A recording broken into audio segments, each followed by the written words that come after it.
ऊपर अमीर, नीचे गरीब देवरानी की दिवाली। धूल मिट्टी में सनी हुई गरीब जेठानी सुमन अकेले दिवाली की साफ सफाई कर रही है। उसके चेहरे पर थकान साफ झलक रही है। देवरानी परिधि सोफे पर शान से बैठी हुई है। ओहो जेठानी जी, ऐसे हल्के हाथों से साफ सफाई करोगी तो कैसे काम चलेगा? खाने में तो एक रोटी कम नहीं खाती। फर्श एकदम शीशे की तरह चमकना चाहिए। देवरानी जी, सुबह से दीवारें और टाइलें साफ करके मेरे दोनों हाथ दुख गए हैं। थोड़ी मदद आप भी करवा देती तो जल्दी हो जाता। इस पर देवरानी नखरीले अंदाज में सास से बोलती है, मम्मी जी, जेठानी जी को पता है कि मुझे धूल मिट्टी से कितनी ज्यादा एलर्जी है, फिर भी दिवाली की सफाई करने को कह रही है। ये मुझे गुस्सा दिलाने के लिए पिंच करती रहती है। सास कौशल्या देवरानी को दुलारते हुए कहती है, ना ना मेरी प्यारी परिधि बहू, तुम ज्यादा लोड मत लो और गुस्सा तो बिल्कुल मत करो, वरना फेशियल का निखार तुम्हारे चेहरे पर नहीं आएगा। तो तू मेरी गरीब बहू दिमाग से पैदल है क्या? तुझे पता है ना, हर साल दिवाली की साफ सफाई तुझको अकेले ही करनी होती है। सासू माँ, देवरानी जी के फ्लोर की सफाई लगभग पूरी हो चुकी है, केवल सीढ़ियों की धुलाई रह गई है। वो मैं बाद में कर दूंगी, अब मैं जाकर नीचे की सफाई कर लूं। हाँ हाँ ठीक है, चल जा तू। माँ जी, अब मैं बोलूंगी तो जेठानी जी को मिर्ची लग जाएगी। देखना जरा किस तरह से सफाई किया है, कोने के जाले भी नहीं उतारे। सास देखती है कि कोने में कहीं कोई जाला नहीं है, लेकिन सास देवरानी की मानती है, क्योंकि जेठानी सुमन बड़े ही गरीब परिवार से है, जबकि देवरानी अमीर पैसे वाले दौलतमंद पिता की इकलौती बेटी है जो बहुत सारा दहेज लेकर आई थी। इसलिए वह घमंड में रहती है और अपने गरीब जेठानी को अपने आगे कुछ भी नहीं समझती। सास कौशल्या जो कि पैसों की लालची है, इसलिए घर में भी भेदभाव के साथ बना हुआ था। जेठानी नीचे वाले मंजिल में रहती है, जहां केवल एक पुराना हो चुका कमरा है जिसमें पेंट हुए भी कई साल हो चुके हैं। खिड़की दरवाजे का हाल काफी ज्यादा टूटा फूटा और छत दीवारों में बुरी तरह से सीलन लगी हुई है। फर्श भी टूटा फूटा सा है। देवरानी की मंजिल की साफ सफाई के बाद जेठानी नीचे आकर सफाई में लग जाती है। हाँ, आज तो बहुत ही ज्यादा थकावट हो गई, कमर टूटने को हो रहा है। अड़ोस पड़ोस के घरों में सब लोग मिलजुल कर दिवाली की साफ सफाई करते हैं और एक मेरा ससुराल है जहां देवरानी के होते हुए भी मुझे सारी सफाई अकेले करनी पड़ती है। इतने में जेठानी के दोनों बेटा बेटी पारस, खुशी बस्ता टांगे हुए अंदर आते हैं। माँ हम घर आ गए। ये क्या मम्मी, तुमने सारे घर का सामान क्यों फैला रखा है? बच्चों, मैं दिवाली की सफाई कर रही हूँ, तुम दोनों चाची के फ्लोर पर चले जाओ। ये बल्ले बल्ले, मैं तो चला चाची के घर, ऊपर जाकर एसी की हवा खाऊंगा और चाची के गद्दे वाले बेड पर सोऊंगा। पारस रुक जा, मत जा, यहीं पर बैठ जा। क्या बात है खुशी बेटी, तुम पारस को ऊपर जाने से मना क्यों कर रही हो? माँ, आपको पता नहीं, परिधि चाची को हमारा उनके ऊपर वाले फ्लोर पर जाना पसंद नहीं, वो गुस्सा करती हैं। लेकिन नन्हा सा पारस देवरानी के मंजिल पर लगे एसी, फ्रिज और टीवी लगे होने के लालच में चला जाता है। आज भी पारस हाथ छुड़ाकर ऊपर चला जाता है। यहाँ देवरानी का बेटा यूवी, जो कि बड़ा ही बदमाश था, खा रहा था। नो मीन्स नो मम्मा, मुझे भिंडी नहीं खानी, ये मुझे बहुत बुरी लगती है। अच्छा चलो ठीक है, मेरे यूवी को भिंडी नहीं खानी, तो बताओ क्या खाना है? मम्मा, मुझे पनीर और चीज वाला पिज्जा खाना है। बस इतनी सी बात, मैं अभी सटाक से अपने यूवी के लिए पिज्जा ऑर्डर कर देती हूँ। तभी जेठानी के बेटे को अपने फ्लोर पर देख परिधि मुंह बनाकर बड़बड़ाने लगती है। ये जेठानी बिना एक नंबर की चंठें स्कूल से आते ही अपने भूखे नंगे बेटे को ऊपर भेज देती हैं। जब देखो टपक जाता है। इनका आना मुझको फूटी आंख भी पसंद नहीं है। दिवाली से पहले पहले कुछ करना होगा, वरना ये गरीब जेठानी और उसके बाल बच्चे मेरी दिवाली की पार्टी खराब कर देंगे। इस तरह 1-2 दिन गुजरते हैं और सुमन के पति का काम छूट जाता है। रवि ये बात अपनी माँ को बताता है। माँ, मेरा काम छूट गया है। इस महीने में मैं अपने परिवार का खर्चा थोड़ा लेट दे पाऊंगा। त्योहार का टाइम है, बच्चों को थोड़े दिवाली के कपड़े दिलवाने हैं, तो थोड़े ही पैसे हैं। चल कोई बात नहीं, बाद में दे देना। इस पर देवरानी अपना असली रंग दिखाते हुए कहती है, सासू माँ, ऐसी थोड़ी ना चलेगा, त्योहार का टाइम है, जेठ जी खर्चा नहीं देंगे तो खाएंगे कहाँ से? परिधि का ऐसा कहना कौशल्या को बुरा लगता है और समझाते हुए वो कहती है, परिधि बहू, तूने सुना नहीं, तेरे जेठ की नौकरी चली गई है और भगवान की दया से प्रभास तो अच्छा खासा कमा रहा है, तो त्योहार में कमी थोड़ी पड़ेगी। वाह मम्मी जी वाह, मेरे पति के पास पैसों का पेड़ थोड़ी ना लगा है जो वो सबके खर्चे उठाएंगे, और प्रभास की सारी सैलरी मैंने दिवाली पार्टी में पहले ही लगा दी है, तो हाथ खींचा हुआ है। परिधि को पैसे का घमंड दिखाते हुए देखकर रवि जेब से सारे पैसे उसे दे देता है। उसकी आंखों में आंसू थे। ये लो परिधि, ये सब रख लो, मेरे पास जितना था तुम्हें दे दिया। हाँ तो कोई बड़ा एहसान नहीं कर दिया आपने ये 4 पैसे देकर। और एक बात जेठानी जी को समझा देना, वो खुद मेरे फ्लोर पर आएंगी और ना ही अपने बच्चों को भेजेंगी। मैं अपनी दिवाली अपने परिवार में मनाऊंगी। ठीक है, हम में से कोई नहीं आएगा, ऊपर चलो बच्चों। रवि गुस्से में दोनों बच्चों को नीचे ले आता है, जहां जेठानी दिवाली की जरूरतों को लेकर पहले से परेशान थी। जी सुनिए, सिलेंडर खत्म हो गया, भरवा कर ले आइए ना। और धनतेरस और दिवाली पर पकवान भी बनेंगे, तो थोड़ा बहुत घी, मैदा, सूजी, चीनी वगैरह भी ले आना पकवानों के लिए। रवि किसी लाचार की तरह फूट फूट कर रोने लगता है। मैं कुछ भी कर पाने के लिए असमर्थ हूँ सुमन। जिस फैक्ट्री में मैं काम कर रहा था वो एकदम से घाटा लगने के चलते बंद हो गई। दिवाली से पहले कहीं कोई काम नहीं मिलेगा। सोचा था इस बार दिवाली पर तुम्हें और बच्चों को कपड़े दिलाऊंगा, सब ख्वाब ही रह गए। और आज पता भी चल गया कि मर्द के पास पैसा ना हो तो घर में उसकी इज्जत भी नहीं होती। अजी आप कैसी बातें कर रहे हैं? अभी आपकी पत्नी है ना, मैं कुछ कर लूंगी, घबराइए मत। मैं देवर जी देवरानी जी की मदद ले लेती हूँ, वो हमारे अपने हैं। नहीं सुमन, तुम्हें मेरी कसम, तुम उस घमंडी औरत के दरवाजे पर मत जाना। सुमन मन में चिंता लेकर काम ढूंढने निकल जाती है, जबकि इधर देवरानी दिवाली के लिए अथाह पैसे उड़ा रही थी। महंगी महंगी शॉपिंग और महंगे लाइटों से अपने फ्लोर को सजा धजा रही थी, जबकि गरीब जेठानी के घर में दिवाली की कोई रौनक नहीं थी। सूनापन छाया था। हताश परेशान सी होकर जेठानी राम सीता के मंदिर में आकर खूब रोती है। हे सीता माँ, राम जी, हर जगह देख लिया, कहीं कोई काम नहीं मिला, अब आप ही कोई रास्ता दिखाओ प्रभु। तभी रोड से एक चरवाहा कई सारे गाय के झुंड को लेके गुजरता है। जाते हुए गाय काफी गोबर करती है, जिसे जेठानी को कुछ सूझता है। क्यों ना मैं दिवाली के बाजार में गोबर के कंडे और मिट्टी के दिए बनाकर बेचूं, मुझे तो ये बनाने आता है। सुमन सारे गोबर को एक टोकरी में उठाकर घर लाती है और फिर जंगल से मिट्टी लाकर दिए बनाती है, जिसमें उसकी बेटी भी मदद करवाती है। ये नजारा देखकर देवरानी अपने फ्लोर से ताना मारती है। बेचारी मेरी गरीब जेठानी के कैसे बुरे दिन देखने पड़ रहे हैं उन्हें। देखो, बाल बच्चे से लेकर खुद भी गोबर में सनी पड़ी है। हम तो कितने अच्छे तरीके से दिवाली सेलिब्रेट कर रहे हैं। पता है जेठानी जी, मैंने दिवाली के लिए खास इस बार 50,000 की साड़ी ली है। आपकी तो हैसियत भी नहीं है। ताने सुनकर जेठानी की आंखें भर आती हैं। मैं तो दिल से तुम्हारे लिए यही दुआ मांगती हूँ देवरानी जी की तुम्हारी जिंदगी में खुशियां ही खुशियां हो, मेरे जैसा नसीब किसी को ना मिले। जेठानी दिवाली के बाजार में बैठकर दिए और कंडे बेचती है। दिवाली के डिजाइन वाले सुंदर सुंदर दिए ले लो बहन जी, दिए ले लो। दिए ले लीजिए आंटी, मेरी मम्मी सुंदर दिए बनाती है। नहीं चाहिए, मिट्टी के ये दिए तो कितने ओल्ड फैशन हो गए हैं। सब लोग अपने घर में लाइट लगाते हैं। तभी अपने बेटे को ढेर सारे बम पटाखे दिलाकर वहां से गुजरती देवरानी जेठानी के बच्चों का मन दुखाती है। अरे जेठानी, दिए बेच रही हो? अच्छा है, तुम्हें सूट करता है। यूं भी अपने बम पटाखे तो दिखा दो खुशी दीदी को। देखो देखो खुशी दीदी, मम्मा ने मुझे कितने बम पटाखे और मिठाई दिलाई है। अब दिवाली का शुभ दिन आ जाता है। दिए बेचकर सुमन मिट्टी के लक्ष्मी गणेश जी की मूर्ति घर में लाती है, जबकि देवरानी सोने की लक्ष्मी गणेश जी की स्थापना करती है। 56 तरह के मिठाई से भोग लगाती है और नए नए कपड़े पहनकर दिवाली मनाते हैं, पकवान खाते हैं। जबकि जेठानी के बच्चे बाकी दिनों की तरह फीके कपड़ों में थी। उस बेचारी के पास इतने भी पैसे नहीं थे कि एक पटाखे भी दिला सके। दिवाली के दिन भी घर में सब्जी रोटी बनी थी। उदास दिल से पारस पटाखे मांगता है। माँ, मुझको भी पटाखे फोड़ने हैं, चलो ना दुकान से एक पटाखा दिला दो ना। माँ के पास पैसे नहीं है। पारस चलो, घर के अंदर चलो। तभी देवरानी जलाते हुए बोलती है, ले जाओ घर के अंदर, और क्या ही कर सकती हो गरीब जेठानी। यूं भी तुम पटाखे जलाओ, ये लो और लो। परिधि, यूवी ने बहुत ज्यादा पटाखे फोड़ लिए, अब बस करो। ओफो प्रभास, मेरी यूवी को दिवाली मनाने दो, रोको मत। Thank you mummy, you are the best.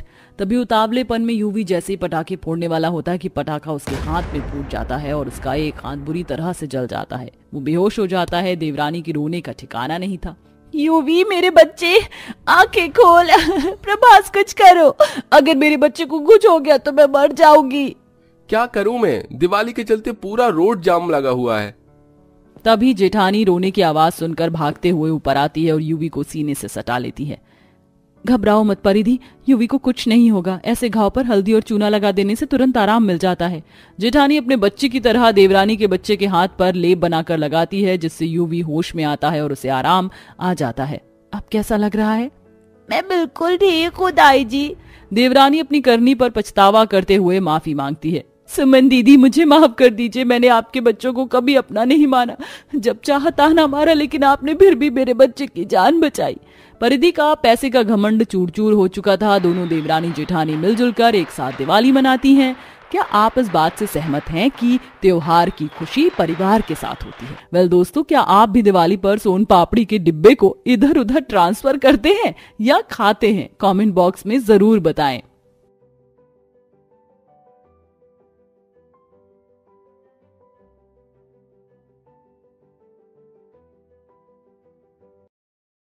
ओहो, कितना जिद्दी दाग बैठ गया है कढ़ाई में, छूटने का नाम ही नहीं ले रहा है।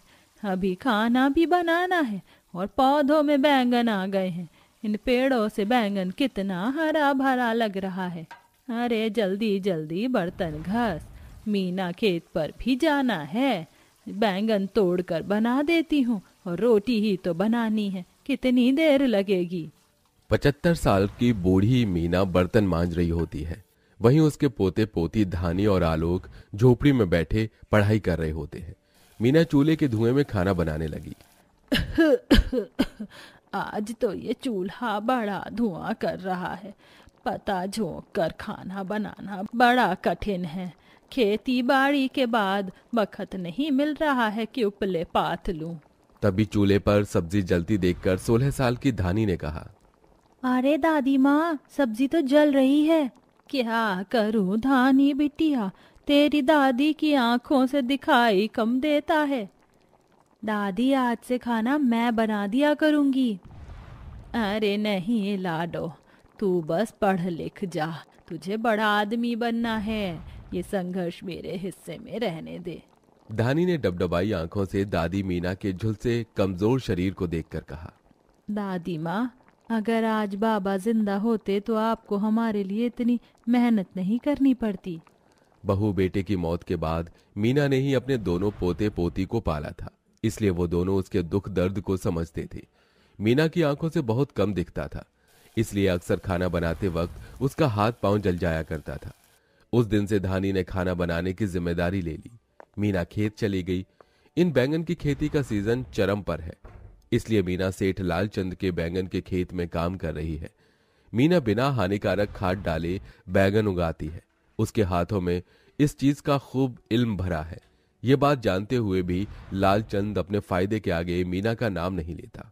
अरे ओ मीना चाची, इतनी देर से आओगी? तो खेत पर तुम सारे मजदूर सवेरे से खेत में सोहनी करने में लगे हैं। मालिक, घुटनों का दर्द बहुत सता रहा है, इसलिए आज आने में देर हो गई। अब दुख मत रो और चलो सारे बैंगन की क्यारी बनाकर अच्छे से पानी पटाओ। और हाँ, खेत में बहुत खरपतवार हो गई है, उसे भी साफ कर देना। मीना किसी बच्चे की तरह उन बैंगनों का ख्याल अपने आंगन में बोए गए बैंगन की भांति रखती है और अपना दुख सुख उनके साथ बांटती है। थोड़े दिन का दुख और है, फिर मेरे पोते पोती काबिल हो जाएंगे तो मुझे भी हड्डियां तोड़कर कमाना नहीं पड़ेगा। दिन भर के बाद शाम को लालचंद सबको पैसे देता है, मगर मीना की बारी आते लालच से वो बड़बड़ाता है। इस अंधी बुढ़िया को तो दिखता नहीं, 50 रुपए पकड़ा देता हूँ। लालचंद मीना को 50 रुपए देता है तो वो कहती है, अरे मालिक, ये क्या दे रहे हैं? मैंने दिन भर इस खेत में भूखी प्यासी कितनी मेहनत की है और आप मुझे बस 50 रुपए दे रहे हैं। पर उस गरीब को झाड़ कर बोला, देखो चाची, एक तो वैसे ही तुम कोई खास काम करती नहीं हो खेतों में, ये तो मैं कितना दिलदार हूं कि 50 रुपए दे रहा हूं, वरना काम तो तुम 20 रुपए भर का भी नहीं करती। लेना है तो लो, वरना भाड़ में जाओ। अपने पोते पोती का मुंह देख 50 रुपए लेकर आंसुओं के साथ मीना घर की ओर बढ़ गई। इस दुनिया में अमीरों के आगे गरीब की कोई मेहनत का मोल बस यही 10, 20 और 50 रुपए है। लगता है भगवान ने मुझ गरीब के भाग्य में सुख चैन की रोटी खानी लिखी नहीं। अब मैं अपने आंगन के बैंगन बेचकर ही गुजारा करूंगी। अगले दिन आंगन के बैंगन को तोड़ ही रही थी कि तभी पड़ोस का जगधर आकर लालच करते हुए बैंगन मांगता है। अरे अम्मा, 2-4 बैंगन मुझे भी दोगी? वो क्या है कि तरकारी बनानी है। हाँ हाँ ले जा, मगर तू कोई काम धंधा क्यों नहीं करता जगधर? अरे अम्मा, ज्यादा हाय हाय करके क्या करना है, जिंदगी कट रही है। जगधर बड़ा ही आलसी था। उसके मन में मीना के बैंगन का लालच रहता था। अब मीना टोकरी में बैंगन तोड़कर रोज गांव गांव घूमकर बेचती, मगर ये दुनिया तो गरीब को बेचकर खाने बैठी है। बैंगन ले लो बैंगन, ताजे ताजे बैंगन, चाहे बनाओ भरता बैंगन या बनाओ मसाला बैंगन। अरे अम्मा, क्या भाव दिए बैंगन? 40 रुपए किलो हैं बेटिया। हाय राम, ये काने बैंगन 40 रुपए किलो बेचोगी तो कैसे चलेगी? 20 रुपए का दाम दूंगी, 1 किलो दे दो। असल में उस औरत ने झूठ बोलकर गरीब मीना को ठगा था, मगर उस दिन आधे से ज्यादा बैंगन बिक गई। तभी मीना आगे एक झोपड़ी में आई, जहां शादी की सजावट देख अंदर आई। जहां गरीब बंसी को दुविधा में देखकर उसने पूछा, क्या बात है बेटा, परेशान हो? हाँ अम्मा, आज बेटी की शादी है, मगर दावत में गांव वालों को क्या खिलाऊंगा समझ नहीं आ रहा। इन मौके पर पैसे घट गए। शादी की घड़ी देखकर गरीब मीना ने दिन भर बैंगन बेचकर जो पैसे कमाए थे उसने बंसी को दे दिए। बेटा, मुझ गरीब बुढ़िया के पास तुम्हें देने को ज्यादा तो नहीं है। ये कुछ बैंगन और ये मेरी कमाई, इसे रख लो और इसे दावत बनाओ। आपका बड़ा उपकार मानता हूँ अम्मा, मगर ये कुछ बैंगन तुम भी ले जाओ, वरना क्या बनाओगी आज? आखिर के बचे खुचे बैंगन लिए मीना झोपड़ी लौट आई, जहां आलोक और धानी भूखे थे। दादी, तुम आ गई, भूख लगी है। मीना ने दुख अपने पोते पोती के सामने नहीं जताया और कहा, बस अभी बनाती हूँ, चटकारे बैंगन मेरे लाल। पर जैसे मीना ने बैंगनों में चीरा लगाया, बैंगन रो पड़ा। ओए मैया, फाड़ डाला मेरा पेट, फाड़ डाला। हो। अरे ये आवाज कहाँ से आ रही है? तभी जादुई बैंगनों को रोता धोता देखकर आलोक धानी चौंक पड़े। ओए मैया, ये तो जादुई बैंगन है दादी। तभी मीना ने बैंगन को गोद में उठाया और खुद भी रोते हुए उसे सहलाने लगी। ओहो, मैंने बेचारे इन बैंगनों को दर्द दे दिया। तभी बैंगन सोने में बदलकर चमकने लगा। अरे तुम तो सोने के हो गए हो। बुढ़िया अम्मा, जिसका जैसा मन होता है हम वैसे ही हो जाते हैं। तुम्हारा मन सोने का है, इसलिए हम सोने के हो गए। मांगो, क्या मदद कर सकते हैं हम तुम्हारी? जादुई सोने के बैंगन, क्या तुम हमें कुछ भी दे सकते हो? कुछ भी दे सकते हैं। तो हमें अमीरों वाला खाना चाहिए। बस इतनी सी बात, अभी लो। इसी के साथ जादुई सोने के बैंगन में से तरह तरह के व्यंजनों से भरी थाली आ गई। सबने पेट भरकर खाया। तभी धानी बोली, जादुई सोने के बैंगन हमारी दादी को कम दिखाई देता है, क्या तुम उनकी आंखें ठीक कर सकते हो? हाँ बिल्कुल प्यारी बच्ची। इसी के साथ जादुई बैंगन के अंदर से 2 सुनहरी रोशनी निकलकर मीना की आंखों में समा गई। सुनो जादुई बैंगन, क्या तुम इस झोपड़ी को बदल सकते हो? हाँ बिल्कुल, आलू कचालू। मेरा नाम आलू नहीं, आलोक है। जादुई सोने के बैंगन ने उनकी झोपड़ी भी एक आलीशान घर में बदल दी। अब उनकी जिंदगी पूरी तरह बदल गई। मगर जैसे इस बात की भनक जगधर को हुई, वो लालच में आकर चोरी पर उतर आया। आज तो मैं इस बढ़िया के जादुई सोने के बैंगन चुरा लूंगा और इन्हें बेचकर इस गांव से दूर जाकर ऐश से जीऊंगा, और ये बुढ़िया फिर से गरीब होकर गली गली बैंगन बेचेगी। रात को जगधर बड़ी सफाई के साथ जादुई बैंगन को चुरा ले गया और अगले दिन सुनार के पास आ पहुंचा। अरे ओ सुनार सेठ, ये लो सोने के बैंगन और जल्दी से दाम दे दो। सुनार बैंगन को घुमा घुमा कर देखने लगा और कहा, अरे ओ जगधर के बच्चे, ज्यादा उछल मत, पहले मुझे देखने दे। सुनार ने जैसे बैंगन को घिसना शुरू किया, बैंगन से कीड़े निकलने लगे। सुनार घिन करते जगधर को पीट कर बोला, अबे ओ बेवड़े, मैं दुनिया को चूना लगाता हूँ और तू मुझे चूना लगाने आया था। ये कीड़े लगे बैंगन जादुई बैंगन बताकर बेचेगा, चल भाग यहाँ से। अरे ये कैसे हो गया? जब मैंने ये जादुई बैंगन चुराए थे तब तो ये सोने के थे, ये एकदम से काने कैसे हो गए और इनमें कीड़े कैसे लग गए? जगधर सुनार की झाड़ खाकर रास्ते भर यही सोचते हुए आने लगा। तभी बैंगन फिर से सोने के हो गए और इस बार विशाल होकर उसे बहुत पीटा। लालची निकम्मे, हमें बेचने चला था। क्यों रे, तुझे मेहनत नहीं होती? बोलना, हे अकल के चौधे खोटे लुच्चा, बोलना। अरे मोरी मैया, बैंगन की ये भूचाल। जगदर मार खाकर उन जादुई बैंगन को मीना के पास छोड़कर और उस दिन से मेहनत करना भी सीख गया। वहीं मीना अक्सर जादुई बैंगन से जरूरतमंदों की मदद करती है।